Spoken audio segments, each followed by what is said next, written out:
ವಿಶ್ವ ಸದ್ಭಾವನಾ ದಿನಾಚರಣೆ ಸಂಬಂಧಪಟ್ಟಂತೆ ನಮ್ಮಲ್ಲಿ ರಾಷ್ಟ್ರೀಯ ಐಕ್ಯತೆ ಇರಬೇಕು. ನಾವೆಲ್ಲ ಒಂದು. ನಾವು ಭಾರತ ಅಂತಕ್ಕಂಥ ದೇಶ ಎಂತ ಹೇಳಿದ್ರೆ ಭಿನ್ನ ಧರ್ಮಗಳು, ಭಿನ್ನ ಜಾತಿಗಳು, ಭಿನ್ನ ಭಾಷೆಗಳು, ಭಿನ್ನ ಪ್ರದೇಶಗಳು ಇರ್ತಕ್ಕಂಥ ಒಂದು ದೇಶ ನಮ್ಮ ದೇಶ. ಸೊ ಇಷ್ಟೆಲ್ಲ ಭಿನ್ನತೆ ಇದ್ರು ಸಹ ನಾವೆಲ್ಲ ಒಂದೇ.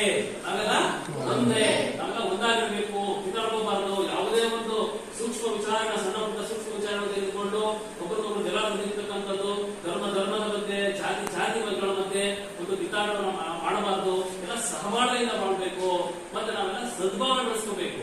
ಸೊ ಇಂತಹ ಅನೇಕ ವಿಚಾರಗಳನ್ನ ನಿಮ್ಗೆ ಏನ್ ಮಾಡಿದ್ದಾರೆ ಅಂದ್ರೆ ಅವರು ತಿಳಿಸ್ಕೊಟ್ಟಿದ್ದಾರೆ.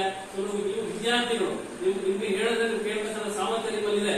ಸೊ ಮನೆಯಲ್ಲಿ ಯಾರಾದ್ರೂ ದುಶ್ಚಟಗಳು ಬಲಿ ಆದ್ರೆ ಹೇಗೆ ಆ ದುಶ್ಚಟಗಳಿಂದ ಅವರು ನಾವು ಉಪಾಯವಾಗಿ ಆಚೆ ಕರ್ಕೊಂಡು ಬರಬೇಕು, ಸೊ ನಾವು ಹೇಗೆ ಒಂದು ಒಳ್ಳೆಯ ಭಾವನೆಗಳನ್ನು ಬೆಳೆಸ್ಕೋಬೇಕು ಅಂತ ಎಲ್ಲ ವಿಚಾರ ಕೊಟ್ಟಿದ್ದಾರೆ. ಸೊ ಅವರಿಗೆ ನಮ್ಮ ಶಾಲೆಯ ಪರವಾಗಿ